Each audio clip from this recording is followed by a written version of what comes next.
नमस्कार भक्तों। मार्गशीर्ष माह की शुक्ल पक्ष एकादशी तिथि। ठंडी हवा चल रही है, आकाश स्वच्छ है, वातावरण में एक अद्भुत शांति और पवित्रता का भाव व्याप्त है। इसी पावन दिन को सनातन धर्म में मोक्षदा एकादशी कहा जाता है। यह केवल एक साधारण उपवास का दिन नहीं, बल्कि आत्मा को जन्म मरण के चक्र से उबारने वाला, पितरों को मुक्ति देने वाला और भगवान विष्णु की विशेष कृपा प्राप्त करने वाला महान व्रत माना गया है। कहते हैं, इसी पवित्र तिथि पर कुरुक्षेत्र की युद्ध भूमि में भगवान श्री कृष्ण ने अर्जुन को भगवत गीता का दिव्य उपदेश दिया था।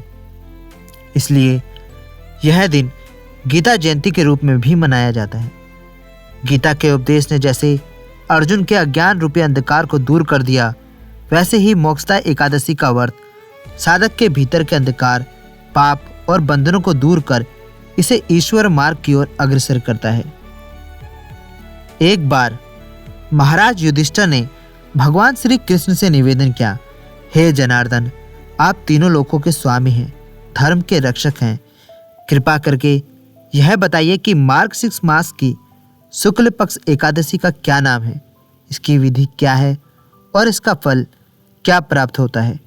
तब भगवान श्री कृष्ण मुस्कुराए और बोले, हे धर्मराज, यह जो मार्गशीर्ष शुक्ल एकादशी आती है, वह समस्त पापों को हरने वाली, पितरों की मुक्ति करने वाली तथा मोक्ष प्रदान करने वाली मोक्षदा एकादशी कहलाती है। इसकी कथा सुनने और व्रत करने से मनुष्य को ऐसे फल की प्राप्ति होती है जैसे बड़े बड़े यज्ञों से भी कठिनाई से मिलता है। इसके बाद भगवान ने एक प्राचीन नगर, राजा और उसके पिता से जुड़ी अद्भुत कहानी सुनाना आरंभ की। भगवान श्री कृष्ण बोले, हे युधिष्ठिर, बहुत समय पहले भद्रावती नामक एक सुंदर नगरी थी, जो नदियों, वृक्षों और हरियाली से परिपूर्ण थी। वहां विखानस नाम के एक धर्मात्मा राजा का राज्य था। वह प्रजा का पालन न्याय और धर्म के अनुसार करता था। दरबार में विद्वान, ब्राह्मण, मुनि और ज्ञानी जन सदा धर्म और नीति पर चर्चा किया करते थे। एक रात राजा विखानस ने एक अत्यंत विचित्र और भयावह सपना देखा। उसने देखा कि उसके पिता भयंकर नरक यातनाओं को भोग रहे हैं। अग्नि की लपेटें, गरजती हुई आवाजें और कष्ट से कराहते हुए जीव। बीच में उसके पिता करुण स्वर में पुकार रहे हैं, हे पुत्र, कि किसी प्रकार मुझे इस भयंकर नरक से छुटकारा दिलाओ। स्वप्न टूटते ही राजा का हृदय पीड़ा और ग्लानि से भर उठा। वह सोचने लगा, आखिर मेरे पिता ने ऐसा कौन सा पाप किया होगा जो उन्हें इतना दारुण कष्ट सहना पड़ रहा है। एक पुत्र होने के नाते क्या मेरा कर्तव्य नहीं है कि मैं उनके उद्धार के लिए कुछ करूं? राजा की आंखों से अश्रु बहने लगे। रात भर वह सो ना सका।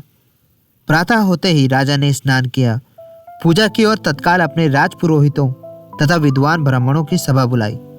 उसने कांपती आवाज में कहा, मैंने स्वप्न में अपने पिता को भयंकर नरक में कष्ट झेलते देखा है।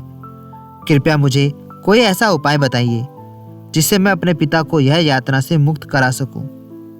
ब्राह्मणों ने गंभीरता से विचार किया और कहा, हे राजन, इस विषय में सही मार्गदर्शन पर्वत मुनि ही दे सकते हैं। वह महान तपस्वी हैं, चारों वेदों के ज्ञाता हैं और देवताओं द्वारा पूजित हैं। उनके आश्रम में जाकर आप अपनी समस्या निवेदित करें, वही आपके संदेह हरेंगे। राजा ने विलंब न किया, थोड़ी ही दूरी पर स्थित पर्वत ऋषि के आश्रम की ओर निकल पड़ा। मार्ग में जंगल, हरे वृक्ष, आश्रमों में तप साधना करते मुनि, सब दृश्य उसके मन को शांत कर रहे थे। परंतु पिता की वेदना का स्मरण होते ही हृदय पुनः व्यतीत हो उठता। आखिरकार वह उस आश्रम में पहुंचा जहां पर्वत मुनि शांत चित्त से तप में लीन थे। राजा ने दूर से ही दंडवत प्रणाम किया। मुनि ने आंखें खोली और आशीर्वाद देते हुए पूछा, कल्याण हो राजन, कुशल मंगल तो है, किस हेतु से पधारे हो? राजा ने विनम्रता से सब कुछ कह सुनाया। स्वप्न, नरक का भयंकर दृश्य, पिता की पुकार और फिर हाथ जोड़कर बोला, हे मुनिदेव, कृपा कर बताइए, कौन सा ऐसा व्रत है, कौन सी ऐसी साधना है जिससे मेरे पिता को मुक्ति मिल सके। पर्वत मुनि ध्यान में गए और दिव्य दृष्टि से राजा के पितृ की स्थिति देखने लगे। फिर बोले, हे राजन, तुम्हारे पिता ने अपने जीवन में अनेक शुभ कर्म भी किए थे, परंतु एक बड़ा दोष यह हुआ कि उन्होंने तुम्हारी माता के प्रति अन्याय और कठोरता बरती। उसी पाप के कारण उन्हें नरक भोगना पड़ रहा है। राजा ने दुखी स्वर में पूछा, तो हे मुनिवर, क्या अब भी उन्हें इस पाप से मुक्ति मिल सकती है? मुनि बोले, हाँ राजन, ईश्वर की दया अनंत है। अब शीघ्र ही मार्गशीर्ष शुक्ल पक्ष की एकादशी आने वाली है। उस दिन मोक्षदा एकादशी का व्रत करो, विधि विधान से भगवान विष्णु की पूजा करो, रात्रि जागरण और भजन कीर्तन करो, दान पुण्य करो। फिर उस व्रत से जो भी पुण्य अर्जित हो उसे संकल्प पूर्वक अपने पिता को समर्पित कर देना। इस व्रत के प्रभाव से तुम्हारे पिता अवश्य ही नरक से मुक्त होकर उत्तम लोक को प्राप्त होंगे। यह सुनकर राजा के मन में आशा की ज्योति जग उठी। उसने मुनि के चरणों में सिर रखकर प्रणाम किया और वापस अपने राजमहल की ओर लौट पड़ा। कुछ ही दिनों बाद मोक्षदा एकादशी की पावन तिथि का उदय हुआ। प्रातःकाल आकाश में हल्की सी लालिमा थी। नगर में मंदिरों की घंटियां गूंज रही थी, शंखनाद हो रहा था, स्त्रियां मंगल गीत गा रही थी। राजा विवेकानंद प्रातः ही ब्रह्म मुहूर्त में जागे, स्नान करके स्वच्छ पीले वस्त्र धारण किए। उन्होंने अपने मन में संकल्प लिया, राजा के वर्ष से जो भी पुण्य होगा वह सब मेरे पिता के उद्धार के लिए समर्पित होगा। राजा ने राजमहल और मंदिर को गंगा जल से शुद्ध कराया। दीपक, फूल, धूप, नैवेद्य की व्यवस्था की। मंदिर के गर्भगृह में भगवान विष्णु की सुंदर मूर्ति विराजमान थी।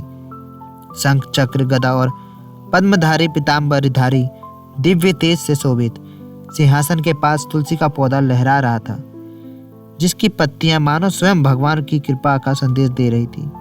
पूजा विधि के अनुसार राजा ने पहले गणेश वंदना की, फिर कलश की स्थापना की, घी का दीपक प्रज्वलित किया, भगवान विष्णु का आह्वान कर जल, अक्षत, चंदन, पुष्प, तुलसी दल नैवेद्य अर्पित किया। सारे दिन राजा ने कठोर नियमों के साथ उपवास रखा। केवल जल या फलाहार लेकर वह भगवान के स्मरण में लीन रहे। प्रजा में दान, दक्षिणा, भोजन और वस्त्र बांटे गए। ब्राह्मणों को सम्मान सहित भोजन कराया गया। गौ सेवा की गई। गरीबों को अन्न और वस्त्र प्रदान किए गए। रात होने पर भजन, कीर्तन और नाम स्मरण का कार्यक्रम चला। दीपों की रोशनी में पूरा राजमहल एक तीर्थ जैसा लग रहा था। राजा हर क्षण अपने मन ही मन अपने पिता को स्मरण करता और कहता, हे नारायण, यह सब आपके चरणों में और पिताजी के उद्धार के लिए समर्पित है। द्वादशी तिथि के सूर्योदय के बाद शास्त्र सम्मत समय पर राजा ने विधि पूर्वक व्रत पारण किया और स्नान कर फिर से भगवान विष्णु की आराधना की। संकल्प पूर्वक कहा, हे भगवान, इस मोक्षदा एकादशी वर्ष से जो भी पुण्य प्राप्त हुआ है वह मैं संपूर्ण रूप से अपने पिता और पितृगण को अर्पित करता हूँ। कृपा करके उन्हें नरक से मुक्त कीजिए।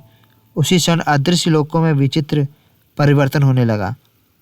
विष्णु दूत प्रकट हुए। उन्होंने राजा के पिता को नरक से मुक्त कर दिव्य शरीर प्रदान किया और स्वर्ग की ओर ले जाने लगे। ऐसा पुराणों में वर्णन है। इधर राजा जब मंदिर से बाहर निकला तो उसे लगा जैसे आकाश से पुष्प वर्षा हो रही है। वातावरण में एक अलौकिक सुगंध फैली हुई है। उसी समय दिव्य देह धारण किए हुए उसके पिता आकाश मार्ग से प्रकट हुए। उनके चेहरे पर तेज था, पीड़ा का नामो निशान नहीं था।